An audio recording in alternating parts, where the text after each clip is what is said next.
Hello, this is a quick video on how I set up my mini hurdles. So there's different variations that I do, and this is the setup that I'm doing for this video.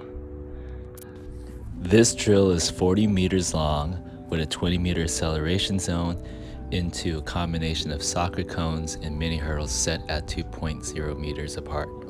The purpose behind the mini hurdle runs or wicket runs is to either enhance step frequency, to enhance step length, to work on posture and technique.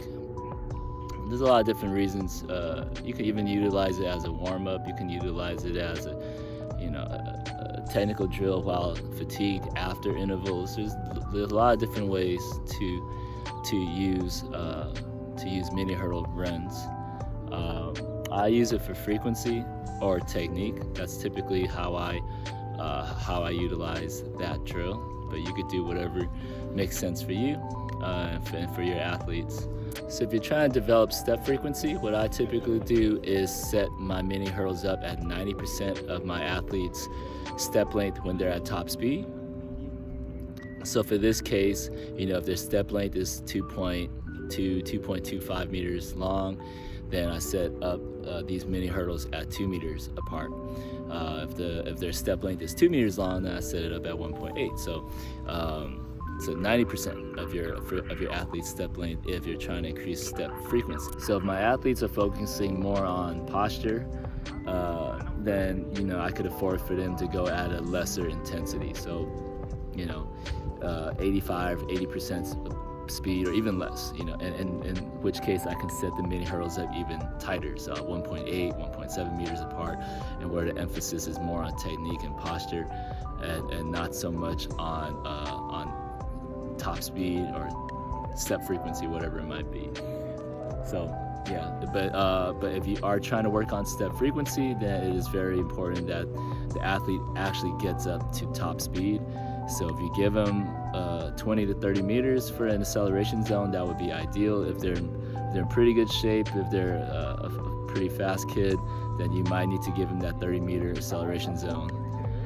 Your lesser athletes, your athletes are not as developed, or more novice athletes, or what have you, you could probably give them more of a 10 to 20 meter acceleration zone, just because it's less intimidating for them, and they probably get up to their top speed a little bit faster just because their top speed isn't as high. So that's something for you to take into account. If you have an athlete that is faster, they need more time to get up to their top speed, and if you have athletes that are slower, they need less time to get up to their top speed. So your acceleration zone into your mini hurdles will depend on your athlete's ability as well as their condition.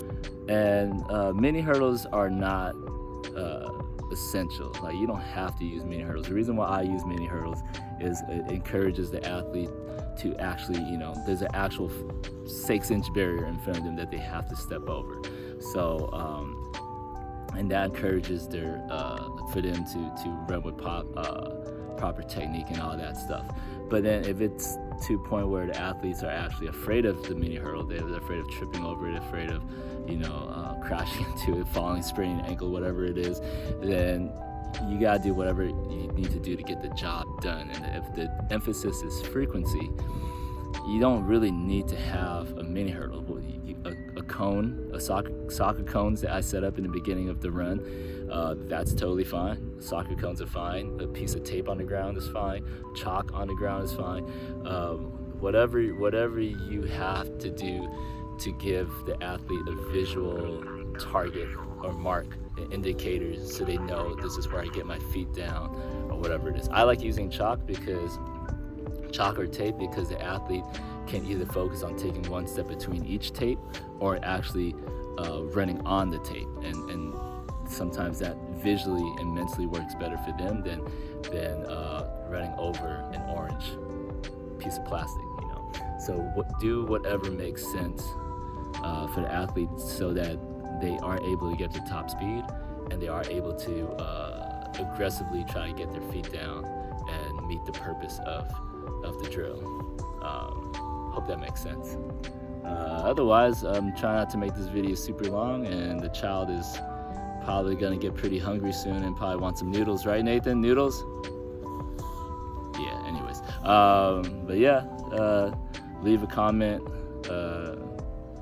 like and subscribe to this video, or subscribe to this channel, like this video if you want.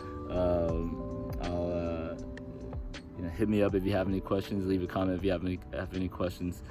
Otherwise, yeah.